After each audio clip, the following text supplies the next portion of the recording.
हजरत मैमूना रजी अल्लाह तआला अन्हा कहती हैं, मैंने अर्ज किया या रसूल अल्लाह, हमें बैतुल मुक़द्दस का मसला बताइए। तो हुजूर सल्लल्लाहु अलैहि वसल्लम ने फरमाया कि वो तो हशर नशर की जगह है, वहां जाओ, वहां नमाजें पढ़ो, वहां की एक नमाज का सवाब 1000 नमाजों के बराबर है। मैंने अर्ज किया या रसूल अल्लाह, अगर हम वहां न जा सके? तो आपने फरमाया, फिर वहां तुम तेल भेज दो ताकि वहां के चरागों में जलाया जाए। तो जिसने तेल भेजा तो गोया कि वो खुद वहां चला गया।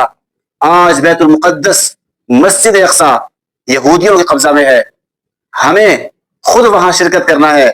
अगर किसी वजह से शिरकत नहीं कर सकते तो फिर उन मुसलमानों की जो इस वक्त वहां मजलूमियत जैसी जिंदगी बसर कर रहे हैं, उनकी मदद और इआनत करना है ताकि हमारा शुमार भी बैतुल मुक़द्दस के जानिसारों में और मस्जिद अक़सा के फर्जंदों में हो जाए।